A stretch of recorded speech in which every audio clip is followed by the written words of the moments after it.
Olá,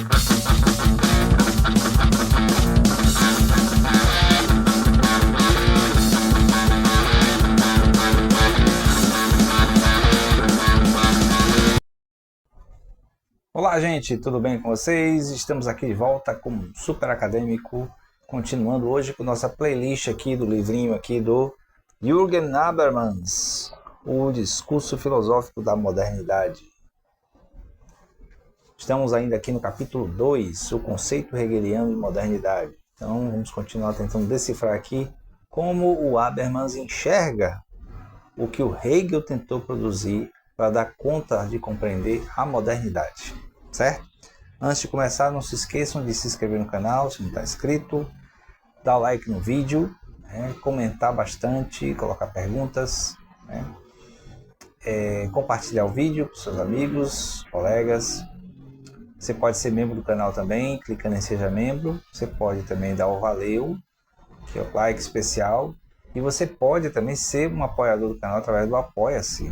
Clica aí no Apoia-se na descrição do vídeo e seja um apoiador do canal. E também você pode dar uma olhada nos meus livros, mas principalmente no mais novo, o Em Busca da Verdade 3, que está aí também na descrição do vídeo, link direto, onde você pode dar uma olhada numa parte dele e comprar se quiser. Certo? Então vamos lá. Nós tínhamos parado aqui na discussão sobre como uma noção espiritual da modernidade se expressa a partir da noção de subjetividade. E aí, engraçado que semana passada nós tivemos aqui um vídeo falando sobre uma obra do romantismo brasileiro, e como no romantismo tem essa coisa muito da expressão subjetiva dos sentimentos, E aí é muito, assim, uma característica típica da época, essa valorização do subjetivo. Deixa eu ver, continuando aqui, Hegel quer dar uma forma conceitual àquela intuição da juventude dele, de que no mundo moderno, a emancipação transformou-se em privação de liberdade. E como é que isso funciona? Como é que a emancipação se torna em privação de liberdade? Certo? Vamos tentar desenvolver isso aqui a partir das noções desenvolvidas pelo Habermas a partir do Hegel, ou do que ele entende, do que ele compreende sobre o Hegel. Tem um destaque aqui que diz o seguinte: a polêmica estética entre antigos e modernos encontra uma solução elegante. O romantismo é a consumação da arte, tanto no sentido da decadência subjetivista da arte reflexiva, quanto no do rompimento reflexivo de uma forma de exposição do absoluto ainda presa ao simbólico. Certo? Então, o que é que ele está dizendo aqui? Que as expressões artísticas, de maneira geral,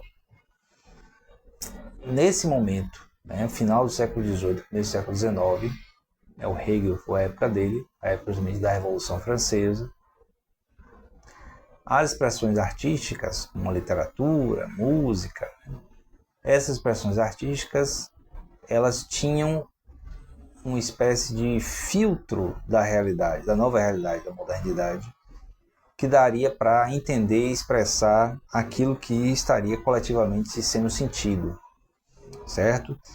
E aí, por isso que chamou aqui de solução elegante. O romantismo é uma consumação da arte, é uma exposição do absoluto ainda preso ao simbólico.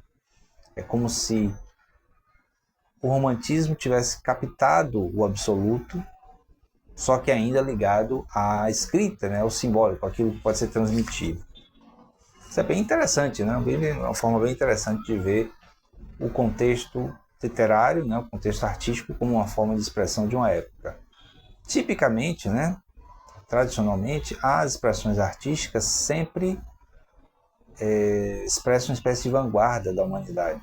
Certo? No Renascimento, por exemplo, é assim. Primeiro foram os artistas, os escultores, os pintores, os autores de literatura, literatura de ficção. Aí depois é que veio a filosofia e a ciência. Então talvez a sensibilidade artística seja uma forma mais rápida, mais sensível de captar as mudanças de uma época. Aí aqui eu dou um pulo aqui nos destaques para ter um aqui falando sobre o ateísmo. Perante esse ateísmo, a filosofia salva o conteúdo da fé ao destruir a forma religiosa. Bom, já parece uma coisa meio contraditória, né? Então, diante do ateísmo que estava em ascensão na época do iluminismo, a filosofia salva o conteúdo da fé ao destruir a forma religiosa. Quer dizer que ela recupera a fé, meio que substituindo ela de lugar, né? Então é como se, eliminando a religião como uma forma de conhecimento, a filosofia acaba atendendo às necessidades de uma fé. Embora a filosofia não tenha outro conteúdo além da religião, ao transformá-la em saber conceitual, nada mais é justificado na fé. Então a fé acaba sendo um resultado da construção conceitual da filosofia. Pelo menos é assim que eu entendi isso aqui. Certo? Então a ideia é que eu, como filósofo, ao fazer uma formulação sobre a realidade vigente, né, sobre a modernidade, por exemplo, lá na época, eu estaria substituindo a religião, porque eu afirmo alguma coisa a partir do racional, me excluindo de qualquer ligação com o místico, né, com o sobrenatural. No entanto, eu acabo sempre apelando para uma justificativa que demanda a fé. A fé não necessariamente no sobrenatural, mas a fé naquilo que eu estou formulando. Então, vai se montando nessa forma de construir do Habermas, falando do Hegel, né?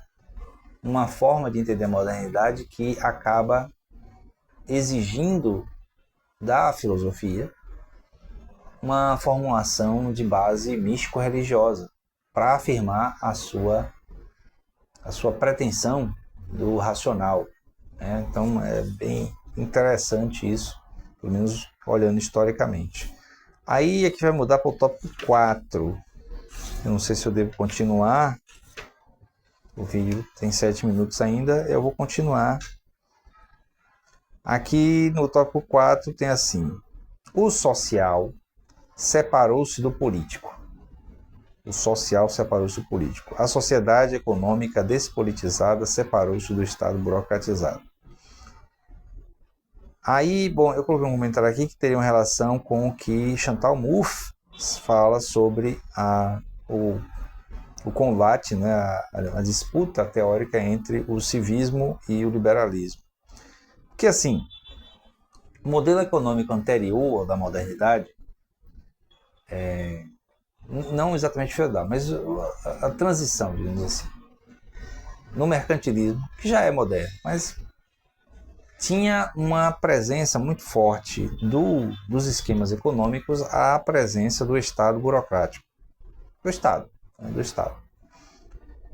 E aí aqui ele diz que nessa modernidade o social separou-se do político. Quer dizer, a vida social não teria uma relação com a vida política, o que afasta as pessoas da atuação no cotidiano da política, e aí as pessoas deixam de ser cidadãos, digamos assim, e se tornam apenas pessoas que vivem num local, certo? A ideia da cidadania se escapa, né? Se esvai aqui. A sociedade econômica sem política, né, despolitizada, se separou do Estado burocratizado, que é muito discurso liberal mesmo, né, da ideia da independência da economia em relação ao Estado, a desregulamentação, né, a liberdade de atuação completa dos empreendedores, né, para o desenvolvimento econômico. Na sociedade civil burguesa, cada um é fim para si mesmo e todos os outros não são nada. Mas sem a relação com os outros, ele não pode alcançar a extensão dos seus fins. Esses outros são, portanto, o meio para um fim particular. Vejam que essa noção, né, de que é uma noção individualista, digamos assim, de que na modernidade o que importa é o eu centrado, né, sociedade civil burguesa, cada um é um fim em si mesmo. Então os outros são meio para o meu fim. Expressa, de certo modo, né, uma noção que é quase que anti a moral kantiana, né? Ou até mesmo a moral medieval, né? A moral medieval religiosa cristã, de que o outro deixa de ser um ser, né, com a mesma relevância que eu, já que ele se torna um meio para o meu fim. E, bom, de certo modo, há muito da nossa realidade, né, em que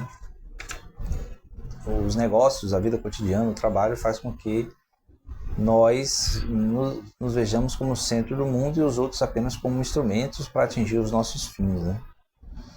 A sociedade civil burguesa meramente como uma esfera da decadência da eticidade substancial. Eu coloquei aqui, relacionar com Durkheim, modernidade desencanta. Religião, sagrado, social, seria o Estado. Então, essa decadência, né, falada aqui, vou falar decadência, né, seria uma espécie de efeito desses processos de afirmação do indivíduo nessa sociedade moderna, né, essa, a gente chamou aqui sociedade civil burguesa. Por que sociedade civil? Porque são os cidadãos, né, as pessoas que participam daquela sociedade, e não o corpo que manda na sociedade.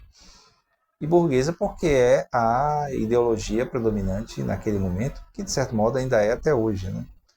Então todo esse pensamento liberal burguês continua presente na nossa sociedade. Então o discurso religioso acaba sendo um chamariz para esse reencontro, né, para essa reconexão dos indivíduos com os outros indivíduos, já que o indivíduo, o sujeito lá, vê o outro apenas como instrumento. Então, no momento que tem uma reconexão religiosa, ele tem a possibilidade de reencontrar consigo mesmo, com o sagrado, a partir desse reencontro com o outro. Deixa eu ver. Ele fala ainda aqui, Hegel parte da constatação de que o ideal do estado da antiguidade não pode ser restabelecido sob as condições da sociedade moderna despolitizada. Claro, certo? Você não tem como voltar ao passado. Tanto que o romantismo como movimento estético, né, movimento artístico, exalta o passado, né, o passado primitivo, o passado histórico de certos povos, no caso dos europeus, a época medieval, o negócio dos cavaleiros, tal, tudo romantizado lá. E aqui no Brasil, como não tinha cavaleiros, tinha os indígenas, né? Os indígenas como sendo essas figuras primitivas, mais honradas, belas, né? Cheias de uma moral que na verdade é moral cristã. Mas de qualquer jeito não tem como restabelecer. O Hegel está dizendo que não tem como restabelecer o estado da antiguidade. O ideal ético dos antigos, no sentido em que é superior ao individualismo da época moderna às realidades da modernidade social. Então, o Hegel, pelo que o Habermas está dizendo, o Hegel ele enaltece, né, ele elogia esse modelo de Estado da antiguidade, pois é superior ao individualismo da época moderna. Certo? Mas não dá para voltar para ele. Essa é a questão. Ele está dizendo, olha, era melhor, mas não tem como voltar para aquele passado, justamente porque nós vivemos numa outra época. A peculiaridade do Estado moderno só se torna visível quando o princípio da sociedade civil burguesa é concebido como um princípio da sociedade moldada pelo mercado, isto é, uma socialização não política. Novamente, eu fiz o comentário relacionando isso com o que a Chantal Mouffe fala, né, do civil versus o liberal. Então, a ideia é que a sociedade civil burguesa, como ele está dizendo aqui, que seria a sociedade vencedora, digamos assim, das transformações da modernidade, já que ela ascendeu durante todo o período da modernidade e se tornou hegemônica, né, vencendo as revoluções do final do século XIX e chegando no século XIX, revoluções do século XVIII, chegando ao século XIX como sendo a principal classe, o principal modelo de estrutura de sociedade, por isso chama sociedade civil burguesa. É um princípio de socialização moldado pelo mercado. Se é moldado pelo mercado, quer dizer que não há o político. Muito do que a gente sofre hoje em relação a essa conexão do político, do social com o econômico, e do político como sendo algo que não cabe nesse sistema, como se a profissão do político, a atuação do político e da atuação política do cidadão fosse desnecessário para a condução da sociedade funcionar, né? A sociedade como mercado funcionar.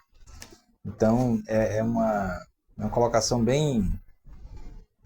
muito bem relacionada com a nossa época. Mesmo as penas do Estado, o Estado não tem como forçar um novo sagrado, de integrar a sociedade antagonista em uma esfera de viva eticidade, aí tem a ver com Durkheim, o Estado igual ao sagrado, coloquei como interrogação novamente. Então, eu sei, por já ter estudado alguma coisa sobre o Hegel, que ele vai meio que concluir essa ideia, né? Que o espírito absoluto da sociedade moderna se torna encarnado pelo Estado moderno, no caso somente o Estado alemão. Então é uma coisa a se colocar, né? Mas não tem como, nesse caso aqui, que é o que Habermas está argumentando, o Estado substituir a noção do sagrado no nível do religioso como era antigamente. Tem que ser uma coisa diferente. E é que o Hegel parece que fala também, transformando o Estado burocrático, né, num resgate dessa reconexão dos indivíduos que ficaram isolados com a modernidade diante do discurso da sociedade civil burguesa e precisam dessa reconexão. Certo? Bom, eu vou ficando por aqui hoje. A gente vai continuar ainda no capítulo 2 nos próximos episódios. Ou no próximo, deixa eu ver. Não sei. Vou precisar de pelo menos mais uns 3 episódios para terminar o capítulo. Certo? Eu espero que vocês estejam gostando. Diga aí o que vocês acharam, o que vocês estão achando dessa playlist, desse livro do Habermas. Coloque aí comentários, além de se inscrever se não está inscrito, né? Compartilhar o vídeo, dar like, clicar também no valeu para ajudar o canal. Precisamos de ajuda para que o canal consiga melhorar, né? A gente tem tido mais inscritos, né? A gente está crescendo, mas a gente não consegue melhorar muito a questão técnica por falta de recursos. E você pode fazer isso também através do Apoia-se, né? Clicando aí no Apoia-se, sendo um apoiador do canal. E finalmente você pode dar uma olhada nos meus livros através dos links aí que estão na descrição, que vão direto para o Clube de Autores, que é onde os livros estão à venda. Certo? Até o próximo vídeo. Valeu!